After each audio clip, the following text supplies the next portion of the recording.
Yeah, welcome friends. Welcome to my class on CDPO and EO examination. మన book already మార్కెట్లోకి వచ్చేసింది, నిర్వాణ పబ్లికేషన్స్ది. అందులో చాలామంది విద్యార్థులకు రీచ్ అయింది. అలాగే యాప్లో కూడా చాలామంది విద్యార్థులు జాయిన్ అయ్యారు. శుక్రవారం శనివారం డౌట్స్ కూడా బాగానే అడుగుతున్నారు సెషన్స్లో.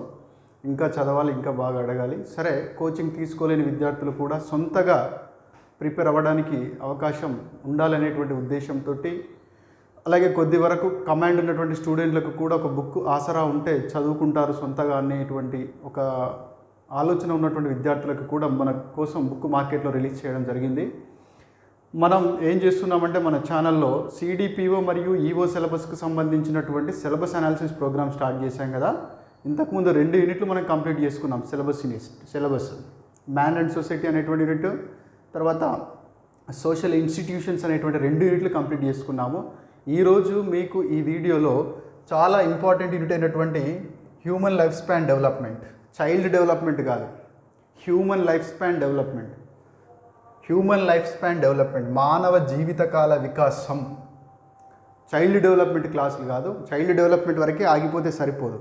మానవ జీవితకాల వికాసాన్ని మనం చూడాలి. బాలలయందు జరిగే వికాసం మాత్రమే కాదు, చనిపోయేంత వరకు వికాసంలో ఉండేటువంటి మార్పులు, మైలురాళ్ళు, వికాసానికి సంబంధించిన భావనలు, సిద్ధాంతాలు, శాస్త్రవేత్తలు ప్రతి జీవన దశలో ఎలిజబెత్ అర్లాక్ చెప్పినట్టుగా ప్రతి 10 దశల్లో వచ్చేటువంటి మైలురాళ్ళు, అక్కడ ఎదురయ్యేటువంటి సవాళ్ళు, హ్యావింగ్ హరెస్ట్ అనేటువంటి సైంటిస్ట్ చెప్పినటువంటి సవాళ్ళు, బ్యారియర్స్ ఆఫ్ ఛాలెంజెస్. చైల్డ్హుడ్ నుంచి టీనేజ్కి వెళ్తున్నాడు, చైల్డ్హుడ్ నుంచి అడాలిసెన్స్కి వెళ్తున్నాడు, అడాలిసెన్స్ నుంచి మిడిల్ ఏజ్కి వెళ్తున్నాడు, మిడిల్ ఏజ్ నుంచి ఓల్డ్ ఏజ్కి వెళ్తున్నాడు. ప్రతి దశలో ట్రాన్సిషన్ పీరియడ్లో వచ్చేటువంటి మార్పులు మానసికంగా, శారీరకంగా, సామాజికంగా, ప్రజ్ఞాపరంగా. సో ఇలా బాల్య దశకు మాత్రమే పరిమితం కాకూడదు. ఇక్కడ ఏమన్నాడు? మానవ జీవితకాల వికాసం, పుట్టినప్పటి నుంచి చనిపోయేంత వరకు మనిషి యొక్క జీవితంలో రకరకాల మైలురాళ్ళు, ఎలిజబెత్ అర్లాక్ చెప్పినట్టు 10 జీవన దశలు, ప్రతి దశలో ఎదురయ్యేటువంటి అవస్థలు, మానసిక సామాజిక సంఘర్షణలు, అవస్థలు, ఇవన్నీ కూడా ఇందులో మనం చదవాల్సి ఉంటుంది. ఓవరాల్గా నేను చెప్పేది ఏంటంటే ఈ 3rd యూనిట్ అనేది కూడా చాలా కీలకం. ఎక్కువ మంది స్టూడెంట్స్ ఈ 3rd యూనిట్లో చాలా తక్కువ స్కోర్ చేసే ఛాన్స్ ఉంటుంది. బీఈడి బ్యాక్గ్రౌండ్ ఉన్నవాళ్ళు, టీటీసీ బ్యాక్గ్రౌండ్ ఉన్నవాళ్ళు, డిఎస్సి ప్రిపేర్ అయిన వాళ్ళు కొద్దివరకు బాగానే చేస్తారు. చాలామంది స్టూడెంట్లు ఏమనుకుంటున్నారంటే బీఈడి చేసినటువంటి స్టూడెంట్లు మేము చదివినాం కదా, రక్షణ తంత్రాలు చదివినాం కదా, డిఫెన్స్ మెకానిజం చదివినాం కదా, అదంతా child psychology, educational psychology, learning psychology. కానీ ఇక్కడ దాంతో పాటుగా ఇంకా అడిషనల్గా చదవాలి. మీరు బీఈడి బ్యాక్గ్రౌండ్ ఉన్నట్టయితే, టీటీసీ బ్యాక్గ్రౌండ్, ఇట్లాంటి బ్యాక్గ్రౌండ్ ఉంటే మంచిదైతే, కానీ దాంతోపాటు అడిషనల్గా చదవాలి. ఇక్కడ ఓరియంటేషన్ కూడా వేరుగా ఉంటుంది, రైట్? సరే, ఇందులో ఏమేమి ఉందో చూద్దాము. అట్లీస్ట్ ఇందులో నుంచి ఒక 10 క్వశ్చన్లు మనం ఎక్స్పెక్ట్ చేయొచ్చు. కనీస పక్షాన 10 క్వశ్చన్స్ ఎక్స్పెక్ట్ చేయొచ్చు. 10 క్వశ్చన్స్. ఎలాంటి క్వశ్చన్స్ అడుగుతాడు? ముఠా వయస్సు అంటే ఏంటి? ఎందుకని ముఠా వయస్సు అంటారు? పూర్వ బాల్య దశ, ఎన్సీఆర్టీ వారి ప్రకారం పూర్వ బాల్య దశ వయస్సు ఎంత? ఐసిడిఎస్ వారి ప్రకారం పూర్వ బాల్య దశ వయస్సు ఎంత? లేకపోతే నూతన విద్యా విధానం ప్రకారం పూర్వ బాల్య దశ వయస్సు ఎంత? యునిసెఫ్ వారి ప్రకారం పూర్వ బాల్య దశ వయస్సు ఎంత? ఏకాంత క్రీడ ఎప్పుడు జరుపుకుంటారు? సమాంతర క్రీడ ఎప్పుడు జరుపుకుంటారు? సమూహ క్రీడలు ఎప్పుడు జరుపుకుంటారు? పూర్వ బాల్య దశను సైకాలజిస్టులు ఏమని పిలుస్తారు? పూర్వ బాల్య దశను టీచర్స్ ఏమని పిలుస్తారు? సో ఇలా డిఫరెంట్ డైమెన్షన్లో ప్రతి దశకు సంబంధించినటువంటి కీలక పదజాలాన్ని, ఆయా శాస్త్రవేత్తలు సూచించినటువంటి సిద్ధాంతాల్ని, ప్రతి దశలో వ్యక్తిలో, బాలుడిలో మరియు మనిషిలో కనిపించేటువంటి ప్రత్యేకమైన లక్షణాలు లేదా ప్రత్యేకమైన సమస్యలు. ఖాళీగూడు వ్యాధి ఎప్పుడు వస్తుంది, ఏ దశలో వస్తుందని అడగచ్చు. ఖాళీగూడు, ఇంటిగ్రిటీ ఆర్ డిజపియర్ అనేటువంటి ఒక సందిగ్ధ అవస్థ ఎరిక్సన్ సిద్ధాంతం ప్రకారం ఏ దశలో ఉంటుంది? ఇట్లాంటి క్వశ్చన్స్ మనం చూడాలి. సరే, డీటెయిల్గా మాట్లాడుకుందాం టాపిక్ 1 by 1. సో ఇందులో మొత్తం సైకాలజీకి సంబంధించినటువంటి అంశాలు డెవలప్మెంటల్ సైకాలజీ అంటారు. డెవలప్మెంటల్ సైకాలజీ, చైల్డ్ సైకాలజీ కాదు, బీఈడి టెట్ సైకాలజీ కాదు, అది ఒక పార్ట్. దాంతోపాటు ఇంకా అడిషనల్గా చదవాలి. బిహేవియరల్ ప్రాబ్లమ్స్ లేదా సైకలాజికల్ ప్రాబ్లమ్స్ లేదా మెంటల్ ఇల్నెస్. ఎవరిది? చిన్నపిల్లల్లో మనం మెంటల్ ఇల్నెస్ అనకూడదు. 18 సంవత్సరాలు దాటిన తర్వాత మాత్రమే మెంటల్ ఇల్నెస్ అనే పదం వాడాలి. చిన్నపిల్లల్లో కనిపించేటువంటి conduct disorders, behaviour problems, habit disorders, learning problems, okay, అలాగే డెవలప్మెంటల్ డిలేస్, వికాసం అంటే బాలుడి యొక్క వికాస దశకు లేదా వయస్సుకు తగినటువంటి శారీరక వికాసాన్ని, శారీరక పెరుగుదలను, మానసిక వికాసాన్ని సూచించలేనటువంటి స్థితి. అలాగే మెంటల్ రిటార్డేషన్. మనం మెంటల్ రిటార్డేషన్ అంటలేము, ఇప్పుడు ఇంటలెక్చువల్ డిజబిలిటీ అంటున్నాం. బౌద్ధికపరమైన వెనుకబాటు, ఇంటలెక్చువల్ వికలాంగత్వం లేదా బౌద్ధిక వికలాంగత్వం అంటున్నాం. ఎంఆర్ అనేది పాత వర్డ్, మెంటల్ రిటార్డేషన్ స్థానంలో ఇప్పుడు ఇంటలెక్చువల్ డిజబిలిటీ అనేటువంటి పదాన్ని వాడుతున్నాం. సో జాగ్రత్తగా వినండి. డెవలప్మెంటల్ సైకాలజీ ఉంటుంది. చిన్నపిల్లల్లో కనపడేటువంటి నిద్రకు సంబంధించిన సమస్యలు, తిండికి సంబంధించిన సమస్యలు, అభ్యసనకు సంబంధించిన సమస్యలు, భాషకు సంబంధించిన సమస్యలు, రకరకాల డెవలప్మెంట్ డిలేస్, ఇవన్నీ ఉంటాయి. దాంతోపాటుగా డిజబిలిటీ అని కూడా పెట్టాడు ఇందులోనే. జనరల్గా డిజబిలిటీ చూడడం. సో అలాగే ముఖ్యంగా అన్ని దశలు, కేవలం చైల్డ్ దశ వరకు అంటే పూర్వ పాఠశాల దశ వరకు, ఉత్తర పాఠశాల దశ వరకు మాత్రమే కాకుండా 12 సంవత్సరాలు దాటిన తర్వాత కూడా కౌమార దశ గురించి చూడాలి, వయోజన దశ గురించి చూడాలి, మధ్య వయస్సు గురించి చూడాలి, వృద్ధాప్యం గురించి కూడా చూడాలి. అందుకనే హ్యూమన్ లైఫ్ స్పాన్ డెవలప్మెంట్ అన్నాడు. సో కాబట్టి ఇది చాలా క్లియర్గా ఉంది. అడిషనల్గా దీంట్లో మీకు ఉన్నటువంటి ఇంకొక అంశం ఏంటంటే చైల్డ్ స్టడీ మెథడ్స్ అన్నాడు.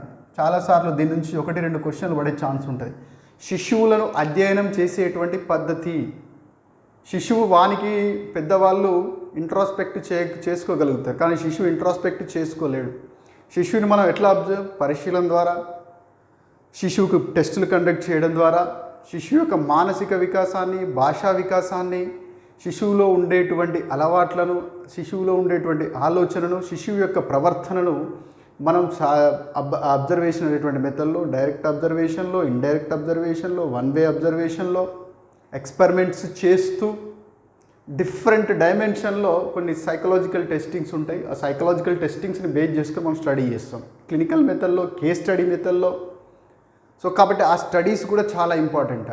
అంటే ఒక రకంగా చెప్పాలంటే సైకలాజికల్ రీసెర్చ్ డైమెన్షన్లో, చైల్డ్ సైకియాట్రిక్ లేదా చిన్నపిల్లలు వచ్చేటువంటి మానసిక సమస్యల డైమెన్షన్లో, లర్నింగ్ సైకాలజీ డైమెన్షన్లో, డిజబిలిటీ డైమెన్షన్లో దీన్ని మనం జాగ్రత్తగా చూడాల్సి ఉంటుంది. సో మీరు జనరల్గా అర్థం చేసుకునేటువంటి ప్రయత్నం చేయండి.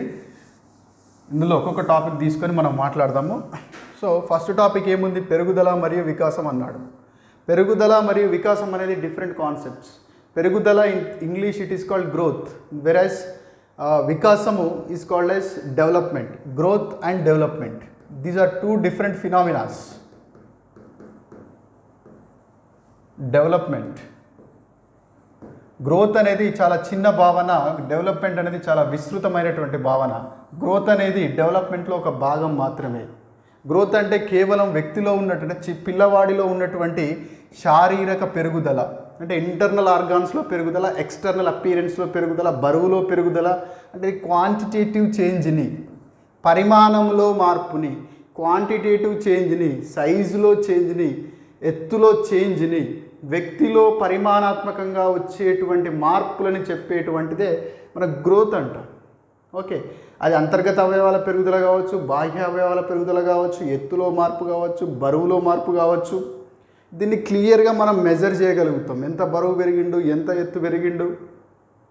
కానీ దాంతోపాటు పిల్లవాడిలో భాషకు సంబంధించినటువంటి సామర్థ్యాలు, ఆలోచనకు సంబంధించినటువంటి సామర్థ్యాలు, ఓకే, ప్రజ్ఞకు సంబంధించినటువంటి సామర్థ్యాలు, సైకోమోటార్కు సంబంధించినటువంటి సామర్థ్యాలు కూడా వయస్సును అనుసరించి జన్యువులు వికసించి, జన్యువులు వాడిలో భాషను మాట్లాడేటువంటి భాష సంబంధమైన సామర్థ్యాలను కలిగి ఉన్న జన్యువులు వాడిలో ఉన్నాయి, తల్లిదండ్రుల నుంచి వచ్చాయి.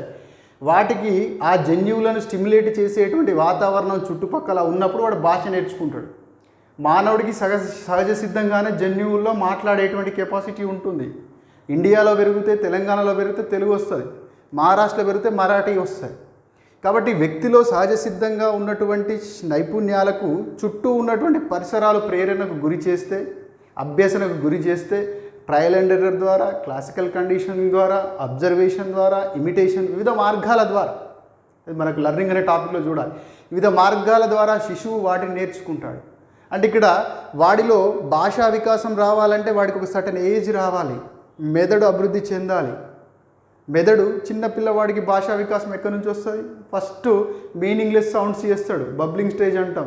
తర్వాత తత్తరపాటుతో మాట్లాడతాడు, కొద్ది రోజుల తర్వాత వర్డ్స్ మాట్లాడతాడు, కొద్ది రోజుల తర్వాత వాక్యాలు మాట్లాడతాడు, కొద్ది రోజుల తర్వాత కాంప్రహెన్సివ్ వాక్యాల మధ్య సంబంధాన్ని కూడా ఏర్పరచగలుగుతాడు. ఇదంతా కూడా ఒక వయస్సును బట్టి వస్తుంది. అంటే ఇక్కడ అర్థం చేసుకోవాల్సింది ఏంటి, చిన్నపిల్లవాడిలో ఇన్నేట్గా ఉన్నటువంటి లక్షణాలు బయటపడాలంటే వాడికి చుట్టూ ఉన్నటువంటి వాతావరణం ద్వారా ఇన్పుట్స్ రావాలి, స్కూలింగ్ ద్వారా, ఎర్లీ చైల్డ్హుడ్ కేర్ సెంటర్స్ ద్వారా, తల్లిదండ్రుల ద్వారా. సో కాబట్టి ముందు పెరుగుదల అనేది ఉండాలి. ఆ పెరుగుదలకు తగ్గట్టుగా చుట్టూ ట్రైనింగ్ ఇవ్వడం వల్ల వాళ్ళ వికాసం అనేది వస్తుంది. కాబట్టి డెవలప్మెంట్ రావాలంటే పెరుగుదల కంపల్సరీ. 2 ఏళ్ల పిల్లవాడికి మనం నైపుణ్యాలు నేర్పితే నేర్చుకోడు, వాడు ఒక గ్రోత్ స్టేజ్ ఎదగాలి, ఎదిగిన తర్వాత నేర్పితే నేర్చుకుంటాడు. కానీ పెరుగుదలని మనం డెవలప్మెంట్ అనలేము. ఇక్కడ మనం అర్థం చేసుకోవాల్సిందంటే గ్రోత్ అనేటువంటిది ఇంటర్నల్ ఆర్గాన్స్ కానీ ఎక్స్టర్నల్ అపీరెన్స్ కానీ పెరిగినప్పుడు, సైజులో మార్పు వచ్చినప్పుడు, మెదడు బరువు పెరిగినప్పుడు, నాడీ వ్యవస్థ ఉన్నత దశకు చేరుకున్నప్పుడు, హార్మోనల్ చేంజెస్ వచ్చినప్పుడు వాడు ఇంకా చాలా విషయాలు నేర్చుకోగలుగుతాడు. సో ఆ నేర్చుకున్నటువంటి విషయాలు ప్రజ్ఞాపరమైన విషయాలు, నైపుణ్యానికి సంబంధించిన విషయాలు, సామాజిక వికాసానికి సంబంధించిన విషయాలు, భాషా వికాసానికి సంబంధించిన విషయాలు, ఇవన్నీ నేర్చుకోవాలంటే వాళ్ళు సరి అయినటువంటి పెరుగుదల లేకపోతే ఒక సర్టెన్ ఏజ్ రావాల్సి ఉంటుంది. సో ఇలా ఆ వయస్సు రావడము, ఎత్తు పెరగడము, బరువు పెరగడము, శరీర అవయవాల్లో మార్పులు రావడం, ఇదంతా పెరుగుదల అయితే దానికి సంబంధించినటువంటి ట్రైనింగ్ తీసుకొని వాడిలో certain capacities, psychological capacities, emotional capacities, social capacities, language capacities పెరుగుతాయి. చూడండి, ఈ అన్నిటినీ కలిపి మనం డెవలప్మెంట్ అంటాం, వికాసము అంటాం. కాబట్టి వికాసం అనేటువంటిది చాలా విస్తృతమైనటువంటిది. వికాసం అనేటువంటి భావనలో వ్యక్తికి సంబంధించినటువంటి లేదా శిశువుకు సంబంధించిన అన్ని అంశాలు కలిసి ఉంటాయి. గ్రోత్కు శారీరక పెరుగుదల, మానసిక పెరుగుదల, ఉద్వేగాత్మకమైనటువంటి సామర్థ్యాలు, ప్రజ్ఞా సంబంధమైనటువంటి సామర్థ్యాలు, ఈ అన్నింటినీ కలిపి సైకోమోటార్ సామర్థ్యాలు, ఇవన్నిటిని కలిపి మనం డెవలప్మెంట్ అని పిలుస్తాము. కాబట్టి ఇక్కడ మీరు క్లియర్గా గ్రోత్ అంటే ఏంటి, డెవలప్మెంట్ ఏంటి, దాంతోపాటు ఈ గ్రోత్కి డెవలప్మెంట్కి ఉన్నటువంటి కొన్ని సిద్ధాంతాలు, కొన్నేమో హెరిడిటరీ ఫ్యాక్టర్స్ని సపోర్ట్ చేసేటువంటి ఆర్గ్యుమెంట్స్ ఉన్నాయి, కొన్ని ఎన్విరాన్మెంట్ని సపోర్ట్ చేసేటువంటి ఆర్గ్యుమెంట్స్ ఉన్నాయి. వాట్సన్ ఎవరిని సపోర్ట్ చేశారు, బాగ్లే ఎవరిని సపోర్ట్ చేశారు, స్కోడాక్ ఎవరిని సపోర్ట్ చేశారు. కొందరు శాస్త్రవేత్తలేమో వ్యక్తి యొక్క వికాసంలో, బాలుడి యొక్క వికాసంలో ఎన్వైర్న్మెంటే చాలా కీలక పాత్ర వహిస్తుందని చెప్తారు. కొంతమంది ఏమో లేదు ఎన్వైర్న్మెంట్ కాదు, వ్యక్తిలో ఉన్నటువంటి జన్యువులు, అతడి యొక్క వారసత్వమే కీలక పాత్ర వహిస్తాయని చెప్తారు. సో కాబట్టి ఎవ్వరు వారసత్వమే ప్రధానము వ్యక్తి యొక్క వికాసంలో అని చెప్పిన వాళ్ళు ఎవరు వ్యక్తి యొక్క వికాసంలో జీన్సే ప్రముఖమైన పాత్రను వహిస్తాయని చెప్పిన వాళ్ళు ఎవరు? ఈ క్రమంలో హెరిడిటరీని సపోర్ట్ చేసినటువంటి శాస్త్రవేత్తల పేర్లు, ఎన్విరాన్మెంట్ ఇంపాక్ట్ని లేదా వ్యక్తి చుట్టూ ఉన్నటువంటి పర్యావరణాన్ని ప్రాముఖ్యాన్ని తెలిపినటువంటి శాస్త్రవేత్తలను, లేదు వ్యక్తి యొక్క వికాసంలో ఎన్విరాన్మెంట్ పాత్ర ఉంటుంది, వాడి యొక్క జన్యువుల పాత్ర రెండూ ఉంటాయి అని చెప్పినటువంటి శాస్త్రవేత్తలు చాలా ఇంపార్టెంట్. అది మీరు చూడాలి, వాటి నుంచి వచ్చేటువంటి ఛాన్స్ ఉంటుంది. దాంతోపాటుగా ఇక్కడ ఏమన్నాడు, సూత్రాలు ఇచ్చాడు, కొన్ని సూత్రాలు. ఓకే, సెఫలోకార్డలా, లేకపోతే పెరుగుదల అనేది ఎక్కడ స్టార్ట్ అవుతుంది, ఎక్కడ ఎండ్ అవుతుంది, వికాసం అనేది ఎలా స్టార్ట్ అవుతుంది, ఎలా ఎండ్ అవుతుంది, వికాసం అనేది ఎన్ని దశల్లో ఉంటుంది, క్యుములేటివ్గా ఉంటుందా, స్పాంటేనియస్గా ఉంటుందా, ప్రోగ్రెసివ్గా ఉంటుందా. There are certain principles which explains about the nature of growth and development.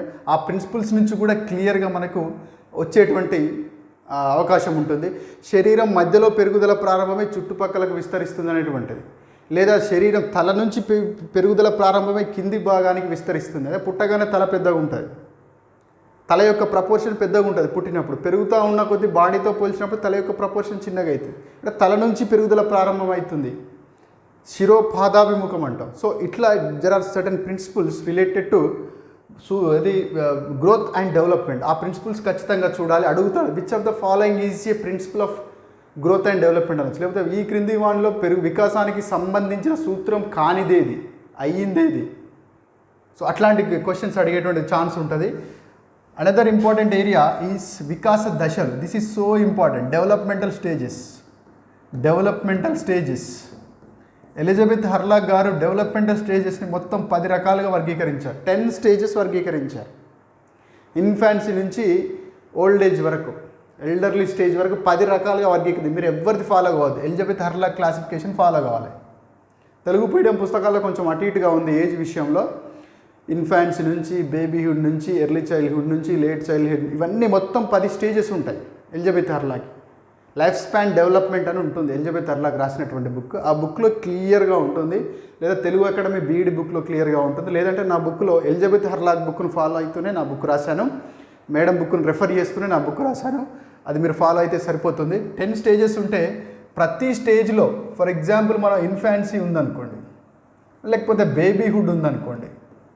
ఈ బేబీహుడ్లో శారీరక వికాసం ఏముంది, మానసిక వికాసంలో భాగంగా భాషా వికాసం ఏముంది, సాంఘిక వికాసం ఏముంది, ఉద్వేగ వికాసం ఏముంది, ప్రజ్ఞా వికాసం ఏముంది, language development, social development, emotional development, okay, cognitive development, అలాగే సైకోమోటార్ మానసిక చలనాత్మకమైనటువంటి డెవలప్మెంట్ ఏముంది, సైకోమోటార్ డెవలప్మెంట్ అంటే ఇప్పుడు నేను ఆలోచిస్తున్నాను, చెప్తున్నాను, ఇక్కడ రాస్తున్నాను, ఇక్కడ శరీరము మరియు మైండ్ రెండు పనిచేస్తున్నాయి. It is called psychomotor development.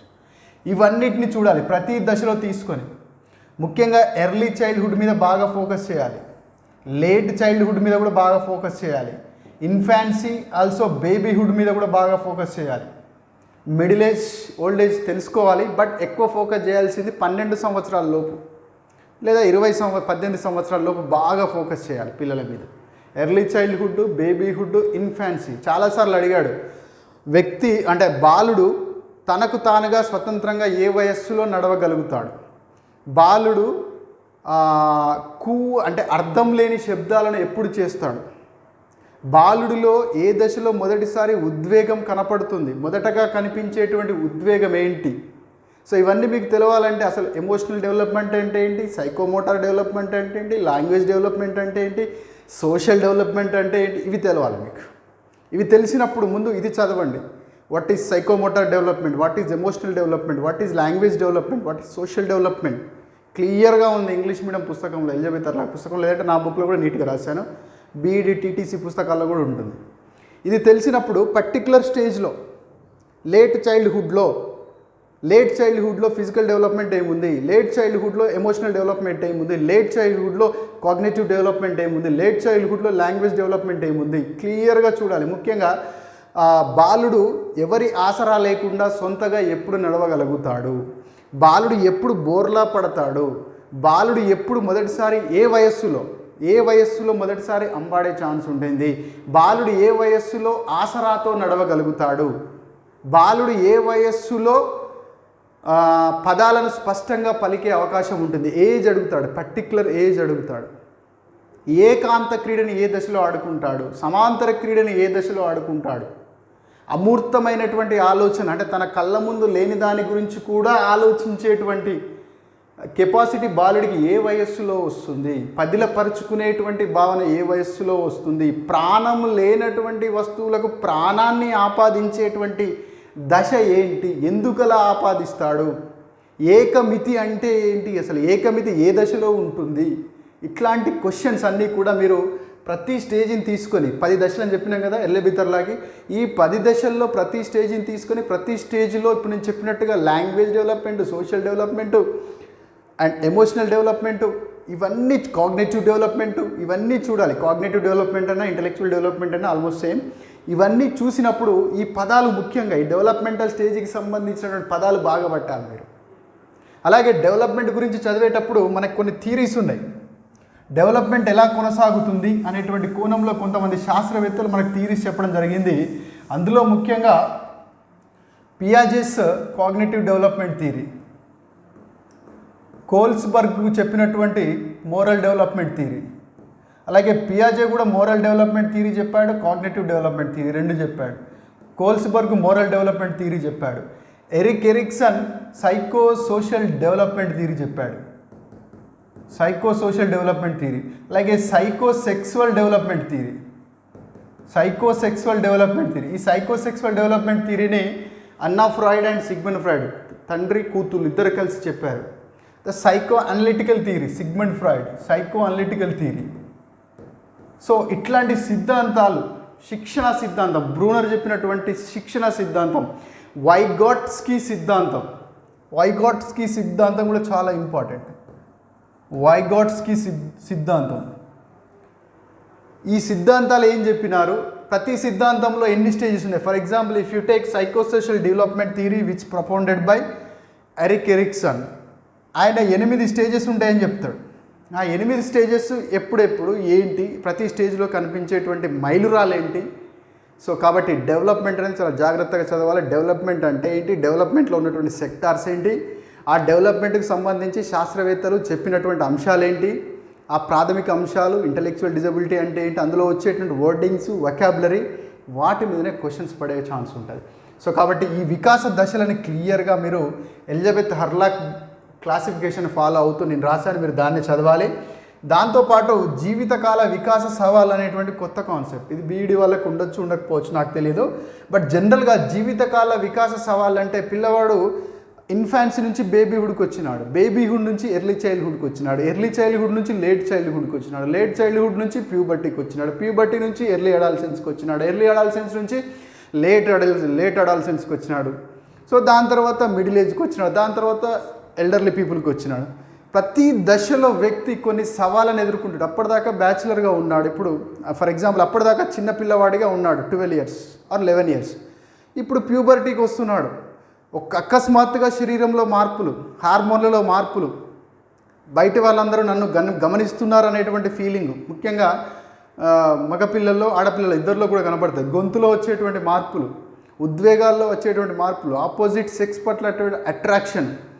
So కాబట్టి ఇక్కడ డిసిప్లినరీ మ్యాటర్స్ పెరగడం, అలాగే మిడిల్ ఏజ్కి వచ్చిన తర్వాత కుటుంబ బాధ్యతలు, పిల్లల బాధ్యతలు, లేదా కుటుంబంలో పిల్లలు వేరే ప్రాంతానికి వెళ్ళి స్థిరపడినప్పుడు ఇల్లంతా ఖాళీగా అయిపోయి, అంటే ఒక గూడు నుంచి పక్షులు వెళ్ళిపోయినప్పుడు ఆ గూడంతా ఖాళీ ఉన్నట్టుగా మళ్ళీ తల్లిదండ్రులు ఇద్దరే ఉంటారు, పిల్లలు ఉండరు ఇంట్లో. దాన్నే ఖాళీ గూడు సిండ్రోమ్ అంటాం. అప్పటిదాకా పిల్లలు వాళ్ళతోటే ఉన్నారు, ఇప్పుడు పోయి అమెరికాలో సెటిల్ అయినారు, ఇల్లంతా ఖాళీ అయిపోయింది, వాళ్ళిద్దరే ఉన్నారు, ఇంట్లో పిల్లలు లేరు, సందడి లేదు, అప్పుడు ఖాళీ గూడు వ్యాధి.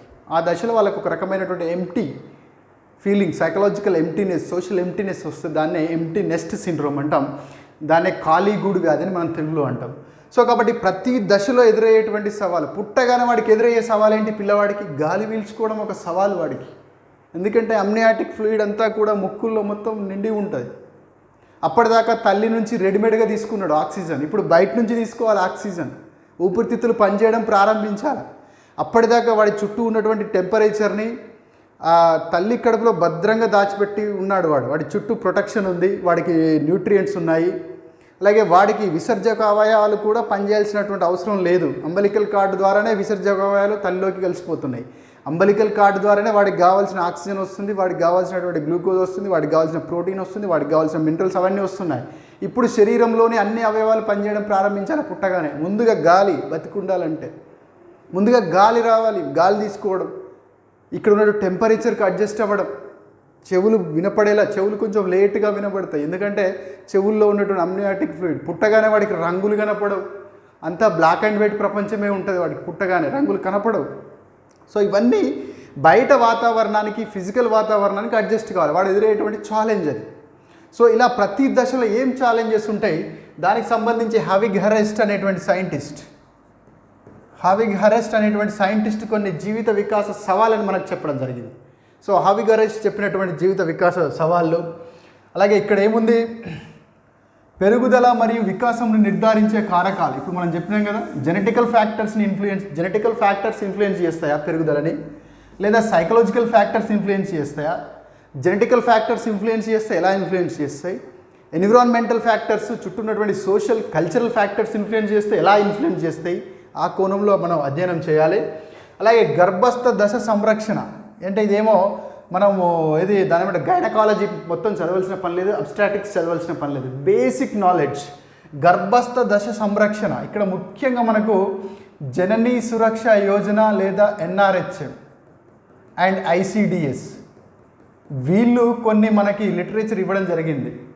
ఒక తల్లి గర్భస్థ ఒక ప్రెగ్నెంట్ ఉమెన్ ఎలాంటి జాగ్రత్తలు తీసుకోవాలి, ఎన్నిసార్లు ఐరన్ అండ్ ఫోలిక్ యాసిడ్ మాత్రలు వేసుకోవాలి, ఒకవేళ అనీమియా సమస్య ఉన్నట్టయితే ఎన్ని ఐరన్ అండ్ ఫోలిక్ యాసిడ్ మాత్రలు వేసుకోవాలి, రెడ్ స్టిక్కర్ ఇస్తే తల్లికి కనుక రెడ్ స్టిక్కర్ ఇచ్చినట్టయితే ప్రధానమంత్రి మాతృవందన యోజన కింద రెడ్ స్టిక్కర్ కనుక ఇచ్చినట్టయితే ఆ రెడ్ స్టిక్కర్ యొక్క ఎందుకు ఇచ్చారు, గ్రీన్ స్టిక్కర్ ఇస్తే గ్రీన్ స్టిక్కర్ ఎందుకు ఇచ్చారు, మినిమం యాంటీనటల్ కేర్ విజిట్స్ ఎన్ని ఉండాలి, లేదా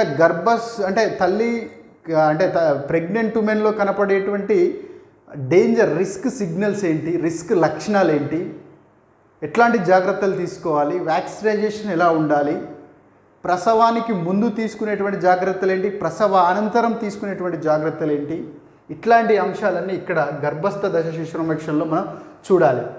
ఇది జీవన విధానాలు కాదు, జనన విధానాలు. ఇది types of birth are mode of birth, జనన విధానాలు. మామూలుగా శిశువు ముందుగా తల ద్వారా బయటికి రావడం జరుగుతుంది. శిశువు యొక్క తల ముందు తల్లి యొక్క శరీరం నుండి బయటికి రావడం జరుగుతుంది. అయితే ఇక్కడ అర్థం చేసుకోవాల్సిందంటే కొన్నిసార్లు నంబర్ ఆఫ్ చిల్డ్రన్స్ ఎక్కువ ఉన్నప్పుడు, ప్రిమెచ్యూర్ డెలివరీస్ జరిగినప్పుడు, ఇన్స్ట్రుమెంటల్ డెలివరీస్ జరిగినప్పుడు, తల్లిలో కొన్ని structural defects, pelvic related structural defects ఉన్నప్పుడు, ఇట్లాంటి సందర్భాల్లో కొన్నిసార్లు అబ్నార్మల్ డెలివరీస్, అబ్నార్మల్ శిశు జననాలు జరిగేటువంటి ఛాన్స్ ఉంటాయి. అబ్నార్మల్ శిశు జననాలు జరిగినప్పుడు ఆ శిశువుకు ఫ్యూచర్లో ఎదురయ్యేటువంటి సవాళ్ళు ఏముంటాయి, ఇన్స్ట్రుమెంటల్ బర్త్ జరిగినప్పుడు ఆ శిశువు ఏమేమి సమస్యలు ఎదుర్కొనే ఛాన్స్ ఉంటుంది, న్యాచురల్ బర్త్ జరిగినప్పుడు ఎలాంటి అడ్వాంటేజెస్ ఉంటాయి, సిజేరియన్ డెలివరీ జరిగినప్పుడు ఆ శిశువుకు ఎలాంటి అడ్వాంటేజెస్ ఎలాంటి డిసడ్వాంటేజెస్ ఉంటాయి, ఎలాంటి జాగ్రత్తలు తీసుకోవాలి, ఈ కోణంలో మనం చూస్తే సరిపోతుంది. అలా అందుకే దీన్ని అన్నారు ఛాలెంజెస్, ప్రసూతి సమయంలో ఎదురయ్యేటువంటి సవాళ్ళు. మీరు pure medical point of view అవసరం లేదు, ఒక కమ్యూనిటీ హెల్త్ వర్కర్ లేకపోతే ఒక ఉమెన్ అండ్ చైల్డ్ వెల్ఫేర్ సెక్టార్లో పనిచేసేటువంటి ఒక ఎక్స్టెన్షన్ ఆఫీసర్గా వాళ్ళకి అవగాహన కల్పించేంత పరిజ్ఞానం ఉంటే సరిపోతుంది. గైనకాలజిస్ట్కి ఉండాల్సినంత పరిజ్ఞానం అవసరం లేదు. అలాగే జననాంతర సంరక్షణ, చాలామందికి పుట్టగానే ముర్రుపాలు అంటాం కదా, కొలెస్ట్రాల్ చాలా ఇంపార్టెంట్. కొలెస్ట్రాల్ మీద క్వశ్చన్ ఉండేటువంటి ఛాన్స్ ఉంటుంది. ఎంతసేపటికి ఒకవేళ తల్లికి ఆపరేషన్ అయ్యి శిశువు జన్మించినప్పుడు ఎన్ని గంటలు కాదు, గంటలోపే సిజేరియన్ ఆపరేషన్ ద్వారా శిశువు జననం జరిగినా సరే 1 అవర్ లోపే తల్లిపాలు పట్టివ్వాలి. పుట్టిన తర్వాతనే కడగడం కానీ, నూనె రాయడం కానీ, తాయెత్తులు కట్టడం కానీ, అసలు చేతులు ఏం కట్టుకోకుండా శానిటైజ్ చేసుకోకుండా బాబుని లేదా పాపను ముట్టుకోవడం కానీ, ఇలాంటి చిన్న చిన్న పొరపాటు. సో మన కల్చర్లో లేకపోతే మన ప్రాక్టీసెస్లో, మన మూఢనమ్మకాల్లో భాగంగా ఉన్నటువంటి వాటిని తీసేయాలి. మనం తీసేసినప్పుడే మనకేంటంటే శిశు మరణాల రేటు తగ్గేటువంటి ఛాన్స్ ఉంటుంది. ముఖ్యంగా ఇన్స్టిట్యూషనల్ డెలివరీ జరిగినప్పుడు ప్రాబ్లం లేదు, డాక్టర్స్ అవన్నీ చూసుకుంటారు. స్కిల్డ్ డెలివరీ, ఇన్స్టిట్యూషనల్ డెలివరీ జరిగినప్పుడు, ఈ నాన్ ఇన్స్టిట్యూషనల్ డెలివరీ జరిగినప్పుడు ఇట్లాంటి బ్యాడ్ ప్రాక్టీసెస్, సైంటిఫిక్గా లేనటువంటి ప్రాక్టీసెస్ జరగడం వల్ల శిశు మరణాలు, మాతా మరణాలు జరిగేటువంటి ఛాన్స్ ఉంటాయి. సో కాబట్టి జననాంతరం తల్లి పట్ల కానీ శిశువు పట్ల కానీ తీసుకునేటువంటి సంరక్షణలు, క్లాతింగ్ కావచ్చు, టెంపరేచర్ కావచ్చు. ఇప్పుడు మనకి కాంగ్రూ మదర్ కేర్ ఉంది. Kangaroo mother care skin to skin contact. ఎవరెవరికి స్కిన్ టు స్కిన్ కాంటాక్ట్? తల్లికి మరియు శిశువుకు మధ్యలో స్కిన్ టు స్కిన్ కాంటాక్ట్ ఉండాలి, అటాచ్మెంట్ అనేది పెరుగుతుంది. అలాగే పిల్లవాడిలో బ్రెస్ట్ సక్కింగ్ ఇన్ఫ్లెక్సెస్, అంటే తల్లిపాలు తాగేటువంటి సహజ సిద్ధ లక్షణాలు పిల్లవాడిలో ఉంటాయి. పుట్టగానే వాడికి ఎవరు నేర్పించాల్సిన పని లేదు, ఆటోమేటిక్గా ఆ యొక్క ఇన్స్టింక్చువల్గా, అంటే పుట్టగానే పుట్టుకతో ఆ లక్షణాలు, తల్లిపాలు తాగే లక్షణాలు వాడికి ఉంటాయి. అయితే నువ్వు ఎంత డిలే చేస్తే దాన్ని అంత మర్చిపోతాడు. ఎంత తొందరగా తల్లిపాలకు మనం దగ్గర చేస్తే అంత తొందరగా స్ట్రాంగ్గా తల్లిపాలకు అలవాటు అవుతాడు. అలా కాకుండా ఎంత డిలే చేస్తున్న కొద్దీ తల్లిపాలు పట్టియడం అనేది ఒక సమస్యగా మారుతుంది. కాబట్టి సాధ్యమైనంత తొందర అట్లీస్ట్ 1 అవర్ లోపైన, అది ఏ కండిషన్లో అయినా 1 అవర్ లోపైన తల్లిపాలు తాగించేటువంటి ప్రయత్నం చేయాలి. ఇట్లాంటి అంశాలు, ఏ టెంపరేచరు, ఇట్లాంటి అంశాలు అనేవి మనకి ఇక్కడ జననాంతర లేదా ప్రసవానంతర మాతా శిశు సంరక్షణ. ఇందులో కూడా ఎన్ఆర్హెచ్ఎంలో భాగంగా ఏఎన్ఎంస్, ఆశా వర్కర్స్, ఐసిడిఎస్, ఇందులో ఐసిడిఎస్ పాత్ర కంటే మనకి ఐసిడిఎస్ వాళ్ళది కూడా, ఈ మూడింటికి సంబంధించి మనకి మాన్యువల్స్ ఉంటాయి. అందులో క్లియర్గా రాస్తాడు వాటిని మనం ఫాలో అయితే సరిపోద్ది. అవన్నీ తీసుకొని నేను రాశాను. అలాగే నవజాత శిశు సంరక్షణ విషయంలో కూడా ఇక్కడ నెక్స్ట్ ఇంపార్టెంట్ ఏరియా అంటే ఇంపార్టెన్స్ ఆఫ్ మదర్స్ మిల్క్, తల్లిపాల యొక్క ప్రాముఖ్యత.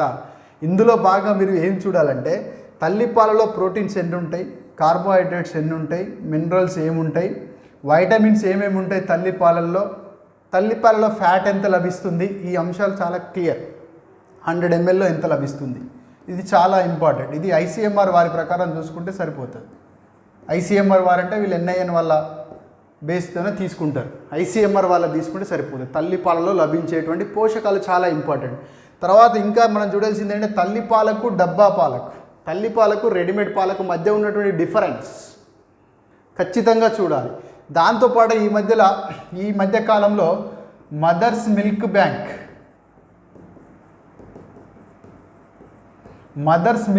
అనేటువంటి కాన్సెప్ట్ చాలా పాపులర్ అయింది. మదర్స్ మిల్క్ను డొనేట్ చేయడం అనేటువంటి కాన్సెప్ట్ చాలా పాపులర్ అయింది. ఎక్సెసివ్ మిల్క్ ఉన్నటువంటి వాళ్ళు కానీ, సో మదర్స్ బ్లడ్ రక్తదానం ఎంత ప్రాముఖ్యతను ఇప్పుడు సంతరించుకుందో, తల్లిపాలను భద్రపరిచి ఏ పిల్లలకైతే తల్లిపాలు లభించట్లేదో ఆ పిల్లలకు తల్లిపాలు అందించేటువంటి ప్రయత్నం చేస్తున్నారు. తల్లిపాల బ్యాంక్ అనేటువంటి కాన్సెప్ట్ మీద కూడా అవగాహన తెచ్చుకోవాలి. అండ్ అగైన్ 6 నెలల వరకు కేవలం శిశువుకి మనకు తల్లిపాల మీదనే ఆధారపడి బతకాలి. అది కూడా కనీసం డే మొత్తం 8 సార్లు, నైట్ టైం 2 నుంచి 4 సార్లు తల్లిపాలు ఇవ్వాలి. అది కరెక్ట్గా ఎన్ఆర్హెచ్ఎం గైడ్లైన్స్ ఉన్నాయి. దాని ప్రకారమే బుక్లో రాయడం జరిగింది, దాని ప్రకారమే క్లాస్లో ఎక్స్ప్లెయిన్ చేయడం జరిగింది. అలాగే పుట్టగానే నీళ్లు తాగించడం, లేకపోతే ఇంకా శిశువుకు కావలసిన వాటర్ అంతా తల్లిపాల నుండి మనకు లభిస్తుంది. పుట్టగానే తేనె తాగించడం, పుట్టగానే తీర్థాలు, లేకపోతే ఏమన్నా ఇట్లాంటి కొన్ని ఉంటాయి కదా సెంటిమెంట్స్, అవన్నీ చేయకూడదు. ఓకే, 6 నెలల వరకు ఎక్స్క్లూజివ్ బ్రెస్ట్ ఫీడింగ్ మీదనే డిపెండ్ అవ్వాలి. 6 నెలల తర్వాత తల్లిపాలతో పాటు in addition to the mothers milk తేలికపాటి ఘనాహారాన్ని చిన్నగా అలవాటు చేయాలి. దాన్నే వీనింగ్ ఫుడ్ అంటాం. తేలికపాటి ఘనాహారాన్ని, బాలామృతం ఉంది కదా ఇప్పుడు, ఆ బాలామృతం వీనింగ్ ఫుడ్. ఇప్పుడు బాలామృతం ప్లస్ వచ్చింది తెలంగాణలో. బాలామృతం చాలా ఇంపార్టెంట్ ఈ కాంటెక్స్లో. బాలామృతంలో ఉండేటువంటి పోషకాలు కూడా ఇంపార్టెంట్. రకరకాల మార్గాల్లో క్వశ్చన్ అడగచ్చు. బాలామృతం ప్యాకెట్ ఎంత ఉంటుంది, బాలామృతం ప్యాకెట్లో బాలామృతం ద్వారా వచ్చేటువంటి ఘనాహారంలో 100 గ్రాముల్లో ఎన్ని ప్రోటీన్లు లభిస్తాయి, ఎన్ని వైటమిన్స్ లభిస్తాయి, ఎన్ని గ్రాముల ఎంత మొత్తంలో వైటమిన్ లభిస్తుంది, ఏ విటమిన్ ఎంత, ఇట్లాంటివన్నీ కూడా, డి విటమిన్ ఎంత, బి విటమిన్ ఎంత, సి విటమిన్ ఎంత. సో బాలామృతం ద్వారా ఇచ్చేటువంటి ఘనాహారంలో 100 గ్రాముల్లో ప్రోటీన్స్ ఎంత వస్తాయి, ఫ్యాట్స్ ఎంత వస్తాయి, కార్బోహైడ్రేట్స్ ఎంత వస్తాయి, మినరల్స్ ఎంత వస్తాయి, ఇలా దీనిలో nutritive value of Balamrutham food so important, చాలా ఇంపార్టెంట్. అది మనం మెన్షన్ చేయడం జరిగింది, అది చూడండి. అలాగే నవజాత శిశువు యొక్క లక్షణాలు, ముందస్తు జననాల సంరక్షణ, ప్రీమెచ్యూర్ డెలివరీస్, గర్భావధి కాలం నిండకముందే, 9 నెలల గర్భావధి కాలం నిండకముందే జన్మించినటువంటి శిశువులను ఎలా సంరక్షించాలి, నెలలు నిండకముందే జన్మించిన శిశువులో తర్వాత కాలంలో ఎదుగుదల సమయంలో పెరిగేటువంటి క్రమంలో ఎలాంటి సవాళ్ళు ఎదురయ్యేటువంటి ఛాన్స్ ఉంటుంది, ఇట్లాంటివన్నీ చూడాలి. నవజాత శిశువులో జరిగేటువంటి వికాసం, అందులో భాగంగా physical development, motor development, social development, emotional development, cognitive development, language development. Only నవజాత శిశువులో మాత్రమే కాదు, ఇక్కడ నవజాత శిశువు అని ఇచ్చాడు. ఎర్లీ పూర్వ బాల్య దశలో, ఉత్తర బాల్య దశలో, లేదా పూర్వ పాఠశాల దశ, లేదా పాఠశాల దశ, కౌమార వయస్సులో, ఓకే, మధ్య వయస్సులో, వయోజన వయస్సులో, మధ్య వయస్సులో, వృద్ధాప్యంలో, ఇలా అన్ని దశల్లో జరిగేటువంటి శారీరక, చలన, సామాజిక, ఉద్వేగ, సంజ్ఞానాత్మక, భాషా వికాసం. అఫ్కోర్స్ చలన వికాసం ఒక స్టేజ్కి వచ్చిన తర్వాత ఆగిపోతుంది, అడాలసెన్స్ దాటిన తర్వాత ఆగిపోతుంది. సో అంటే 18 సంవత్సరాల వరకు మనకి చలన వికాసం ఆగిపోద్ది, కానీ శారీరక వికాసం ఆగిపోద్ది. గ్రోత్ అనేది, శారీరక వికాసం అనేది సర్టన్ ఏజ్ వచ్చిన తర్వాత ఆగిపోతుంది. కానీ సామాజిక వికాసం, ఉద్వేగ వికాసం, సంజ్ఞానాత్మక వికాసం, భాషా వికాసం చచ్చిపోయేంత వరకు వస్తూనే ఉంటుంది. ఈరోజు నాకు తెలుగు వచ్చు, ఇంగ్లీష్ వచ్చు, కొద్దిగా హిందీ వచ్చు, రేపు పొద్దున మరాఠీ నేర్చుకోవచ్చు, లాటిన్ భాష నేర్చుకోవచ్చు, స్పానిష్ నేర్చుకోవచ్చు. రేపు చచ్చిపోతాం, ఇంకా గంటకు 1 నిమిషానికి చచ్చిపోతాం అనగా కూడా మనలో వికాసం ఉంటుంది. ఏది కొత్తది నేర్చుకున్నా, ఏ సామర్థ్యాన్ని పెంపొందించుకున్నా అది వికాసంలో భాగమే. గుర్తుపెట్టుకోండి, సోషలైజేషన్ కూడా పుట్టుక నుంచి చనిపోయేంత వరకు ఉంటుంది, వికాసం కూడా పుట్టుక నుంచి చనిపోయేంత వరకు ఉంటుంది. బట్ శారీరక పెరుగుదల లేదా శారీరక వికాసం మాత్రం సర్టెన్ స్టేజ్ వరకే ఉంటుంది. సో ఇక్కడ కేవలం నవజాత శిశువు అన్నాడు కాబట్టి అక్కడ బాగా ఫోకస్ చేయండి.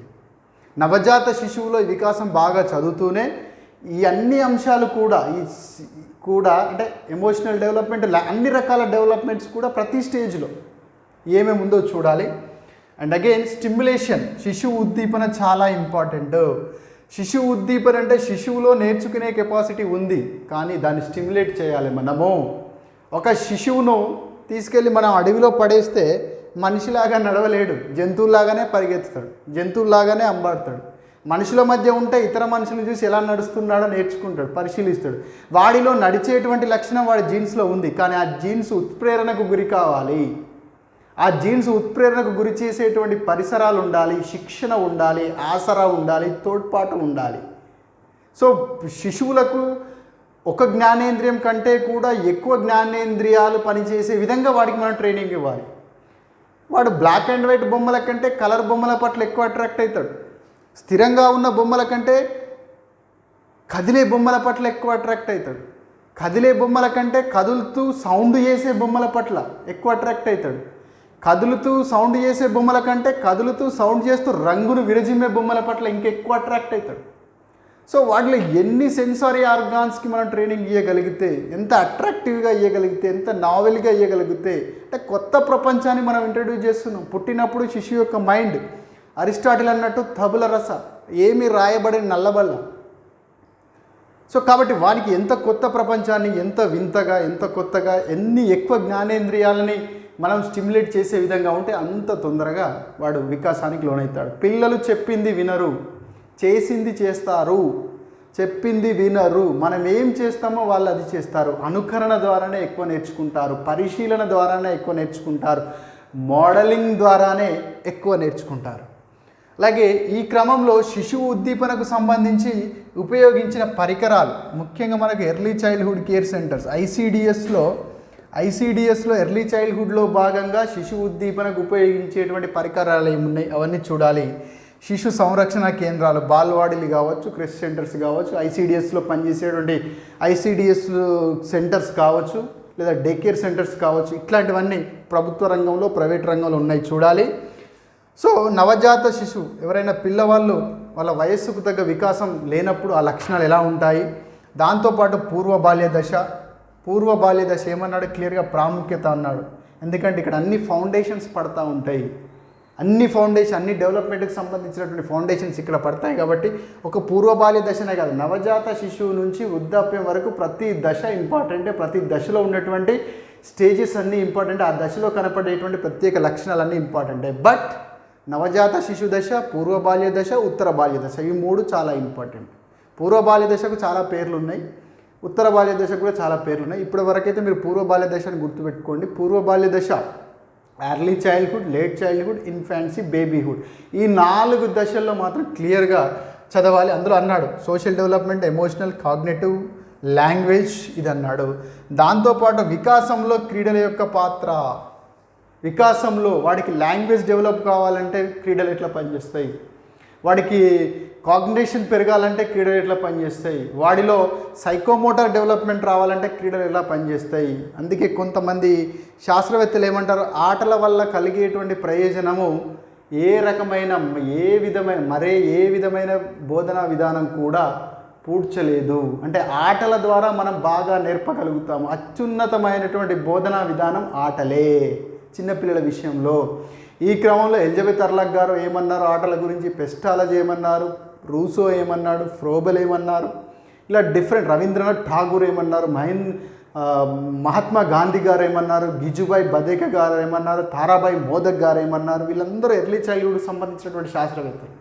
వీళ్ళందరూ ఆటలకు మరియు శిశు వికాసానికి సంబంధించి కొన్ని ముఖ్యమైనటువంటి స్టేట్మెంట్స్, ఒపీనియన్స్ చెప్పడం జరిగింది. అవన్నీ చూడాలి ముఖ్యంగా. అలాగే క్రమశిక్షణ విధానాలు మరియు ప్రవర్తన సమస్యలు. దీనికంటే ముందు శిశు అధ్యయన పద్ధతులు, ఇంతకుముందు స్టార్టింగ్లో చెప్పాను కదా, కేస్ స్టడీ కావచ్చు, అబ్జర్వేషన్ కావచ్చు, పర్సనాలిటీ టెస్టులు కావచ్చు, లాంగ్వేజ్ టెస్టులు కావచ్చు, కాగ్నిటివ్ టెస్టులు కావచ్చు, ఐక్యూ టెస్టులు కావచ్చు, ఇట్లాంటివన్నీ మనం కండక్ట్ చేయొచ్చు. ల్యాబ్ ఎక్స్పెరిమెంటల్ మెథడ్స్ కావచ్చు. ఇవన్నీ డిఫరెంట్ మెథడ్స్ ఏమున్నాయి, ఒక్కొక్క మెథడ్లో ఒక్కొక్క చైల్డ్ స్టడీ మెథడ్లో ఉన్నటువంటి లిమిటేషన్స్ ఏంటి, మెరిట్స్ ఏంటి, డీమెరిట్స్ ఏంటి, ఇవన్నీ మనం చూడాలి. కొన్నిసార్లు అడగచ్చు, మెంటల్ రిటార్డేషన్ పిల్లవాడిని అధ్యయనం చేయడానికి ఉపయోగపడేటువంటి శిశు అధ్యయన పద్ధతి ఏది? ఈ క్రింది వానిలో పరిశీలన పద్ధతి యొక్క పరిమితి ఏది? Which of the following is a limitation of observation method? Which of the following is a primary feature of the participant observation? Which of the following is a demerit of the non participant observation? ఇట్లా different డైమెన్షన్స్లో questions అడగచ్చు. అలాగే పాఠశాల దశ నందే అన్నాడు. పాఠశాల దశ అంటే ఇది పూర్వ బాల్య దశ, పూర్వ బాల్య దశ కాదు, పాఠశాల దశ అంటున్నాడు. పాఠశాల దీన్నే పూర్వ బాల్య దశనే పూర్వ పాఠశాల దశ అని కూడా అంటారు, లేదా ఎర్లీ చైల్డ్హుడ్ అని కూడా అంటారు. ఇక్కడ చైల్డ్హుడ్ పాఠశాల దశ అంటే 6 నుంచి 12 సంవత్సరాలు, లేదా 6 నుంచి 10 సంవత్సరాలు, కొంతమంది శాస్త్రవేత్తలు 6 నుండి 11 సంవత్సరాలు.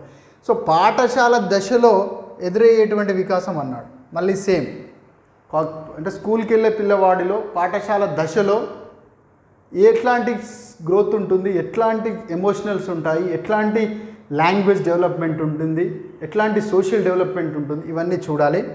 అలాగే పిల్లల్లో కనిపించేటువంటి ప్రవర్తన సమస్యలు అన్నాడు. ఇప్పుడు నేను చెప్పాను కదా, habit disorders, conduct disorders, eating disorders, sleeping disorders. So for example sleeping disorders తీసుకుంటే రెస్ట్లెస్ లెగ్ సిండ్రోమ్ అంటే ఏంటి, స్లీప్ టెర్రర్స్ అంటే ఏంటిది, అలాగే నాన్ ఆర్గానిక్ ఎన్యూరోసిస్ అంటే ఏంటి, నాన్ ఆర్గానిక్ ఎన్క్రోపోసిస్ అంటే ఏంటి, ఇట్లాంటి అంశాలు టెక్నికల్ వర్డ్స్ ఉంటాయి. అలాగే ఈటింగ్ డిజార్డర్ తీసుకున్నారు అనుకోండి, పికా డిజార్డర్ అంటే ఏంటి, బులిమియా నర్వోసా డిజార్డర్ అంటే ఏంటి, అనరెక్సియా నర్వోసా డిజార్డర్ అంటే ఏంటి, రెస్ట్రిక్టివ్ ఫుడ్ ఇంటేక్ డిజార్డర్ అంటే ఏంటి, డిఫరెంట్ ఈటింగ్ డిజార్డర్స్. అలాగే హ్యాబిట్ డిజార్డర్స్లో భాగంగా ఉంకోఫాగి అంటే ఏంటి, మ్యూకోఫాగి అంటే ఏంటి, ట్రికోటిలోమానియా అంటే ఏంటి, ఓకే, ఫైరోమానియా అంటే ఏంటి, ఓకే, ఇదేమంటారు డిస్రప్టివ్, పిల్లల్లో డిస్రప్టివ్ బిహేవియర్ అంటే ఏంటి, జువెనైల్ డెలిక్వెన్సీ అంటే ఏంటి, మెంటల్ రిటార్డేషన్ అంటే ఏంటి, లేదా ఇంటలెక్చువల్ డిజబిలిటీ అంటే ఏంటి. సో ఇట్లాంటివన్నీ. దాంతోపాటు పర్టికులర్గా లెర్నింగ్ డిజార్డర్స్ కూడా, learning dyslexia, alexia, dysgraphia, agraphia, dysphasia, aphasia, dyscalculia, ఇట్లాంటి సమస్యలు ఏమేమి ఉంటాయి, వాటి వెనకాల ఉన్నటువంటి మీనింగ్ ఏంటి, పదాల మీద క్వశ్చన్స్ పడతాయి. కాబట్టి పిల్లల్లో కనిపించేటువంటి భాషాపరమైన సమస్యలు, అభ్యసనపరమైన సమస్యలు, ప్రవర్తనపరమైన సమస్యలు, నిద్రాపరమైన సమస్యలు, తిండి అలవాట్లకు సంబంధించినటువంటి సమస్యలు, ఇవన్నీ చూడాలి. పోయినసారి అనరెక్సియా నర్వోసా మీద క్వశ్చన్ అడగడం జరిగింది.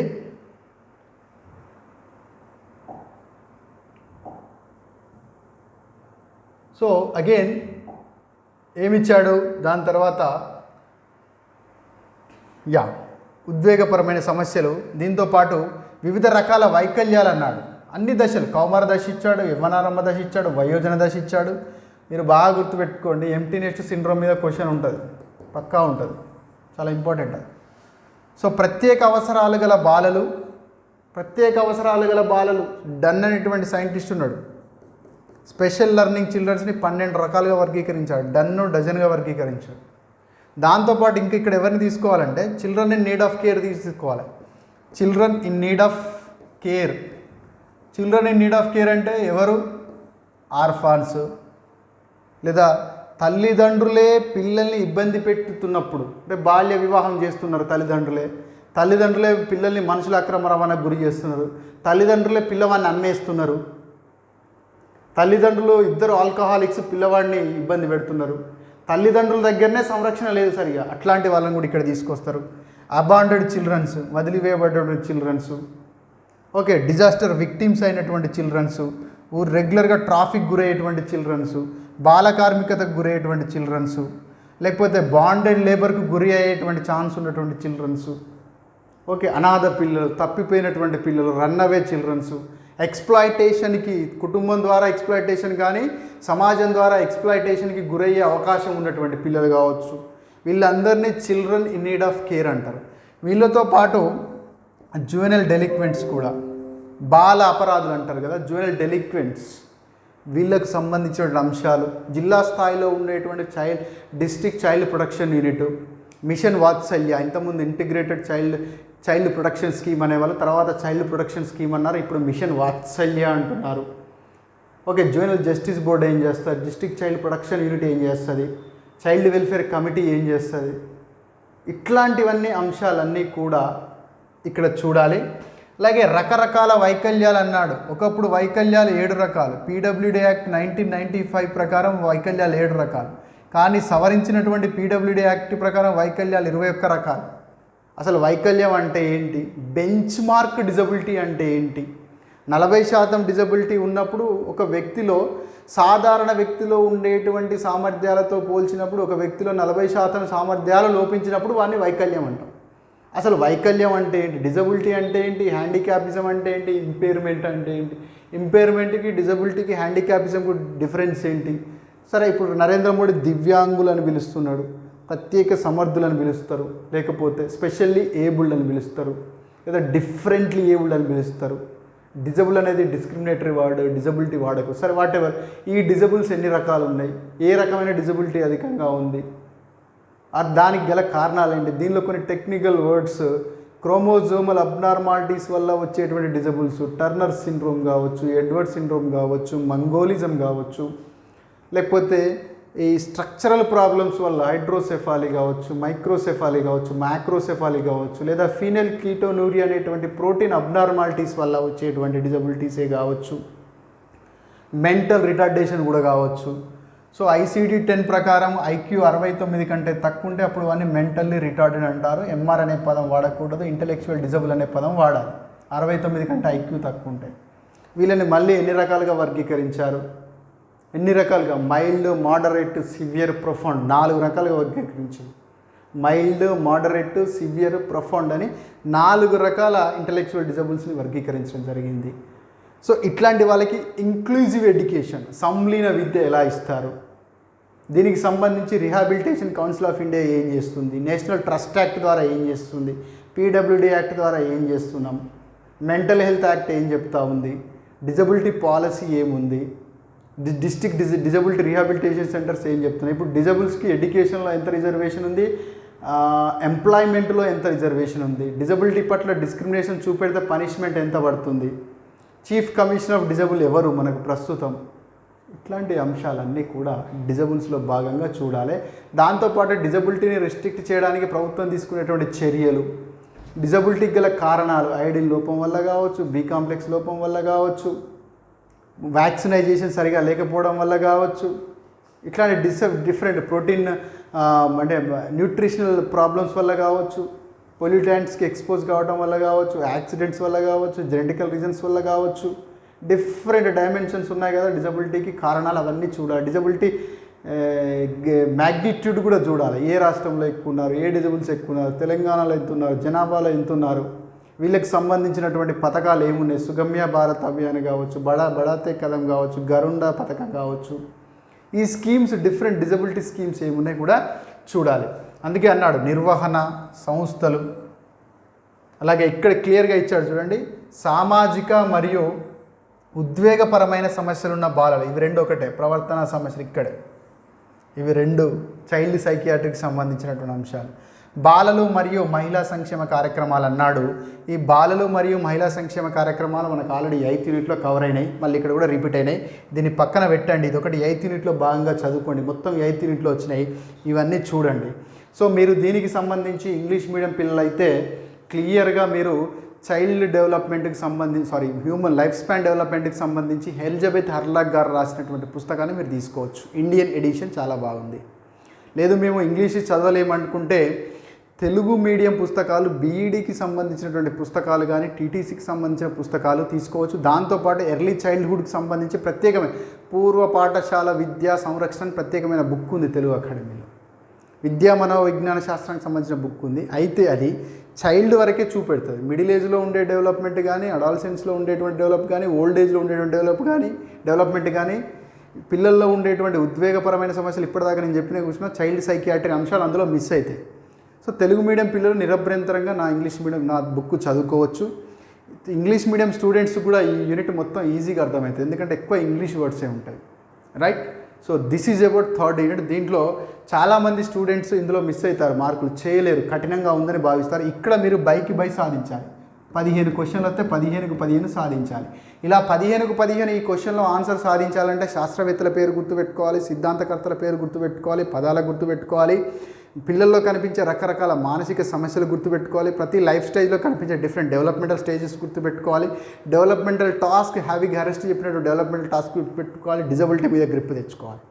ఇలా అయితే ఖచ్చితంగా మీరు ఈ యూనిట్లో 15 మార్కులు సాధించగలరు. ఎవరైనా కావాలనుకుంటే, అంటే ఇదంతా మేము గ్యాదర్ చేయలేము అనుకుంటే నా బుక్ మార్కెట్లో ఉంది, అన్ని బుక్ సెంటర్లో ఉంది, raghudeepakar.com ఆన్లైన్లో కూడా లభిస్తుంది. మీరు బుక్ ప్రతి బుక్ సెంటర్లోకి వెళ్ళిపోయింది ఆల్మోస్ట్, చూశాను, చాలా అద్భుతంగా వచ్చింది బుక్. మీరు అది తీసుకున్నట్టయితే నిరభ్యంతరంగా ఒక్క పుస్తకంని చదువుకుంటే సరిపోతుంది. లేదు మాకు క్లాసులు కావాలనుకుంటే కింద డిస్క్రిప్షన్లో మీకు శ్రవణ్స్ సోషియాలజీ అనే యాప్ ఉంటుంది. శ్రవణ్స్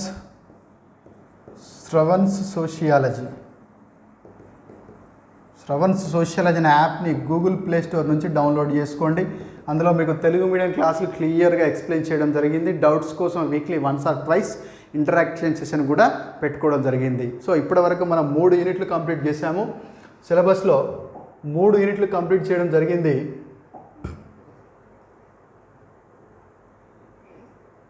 సో రైట్, సిలబస్లో ఇప్పటివరకు మనం 3 యూనిట్లు కంప్లీట్ చేసుకోవడం జరిగింది. నెక్స్ట్ క్లాస్లో మనం 4వ యూనిట్ని, 5వ యూనిట్, ఇలా రోజుకొక యూనిట్ని మనం అనాలిసిస్ చేసుకుంటూ వెళ్దాము. ఈ యూనిట్స్ అనాలిసిస్ అయిపోయిన తర్వాత మీకు ఇంపార్టెంట్ టాపిక్స్, స్కోరింగ్ టాపిక్స్ మీద, లేకపోతే కొన్ని అంటే బుక్ చూసినా అర్థం కాని టాపిక్స్ ఉంటాయి కదా. ఇప్పుడు ఆర్డీఏ టేబుల్ ఉంది, ఎలా చదవాలి, మై ప్లేట్ ఉంది, ఫుడ్ గ్రూప్స్ ఉంటే ఎలా చదవాలి, సోషల్ వర్క్ నుంచి క్వశ్చన్స్ ఎలా వస్తాయి, సోషలైజేషన్ లేదా సోషియాలజీ పార్ట్ నుంచి ఎలా క్వశ్చన్స్ వస్తాయి, కుకింగ్ మెథడ్స్ నుంచి ఎలా క్వశ్చన్స్ వస్తాయి, న్యూట్రిషన్ నుంచి ఎలా క్వశ్చన్స్ వస్తాయి అని ఇంపార్టెంట్ ఏరియాస్ తీసుకొని అట్లీస్ట్ రోజు ఒక వీడియో ఇచ్చేటువంటి ప్రయత్నం చేస్తాను. ఇంకో 3-4 డేస్ వరకు ఇవే కంటిన్యూస్గా సిలబస్ అనాలిసిస్ వీడియోస్ మీకు అందుబాటులో ఉంచేటువంటి ప్రయత్నం చేస్తాను. సో ఇలాగే మీ ప్రిపరేషన్ను నిరాటంకంగా కొనసాగించాలని ఆశిస్తూ థ్యాంక్ యూ.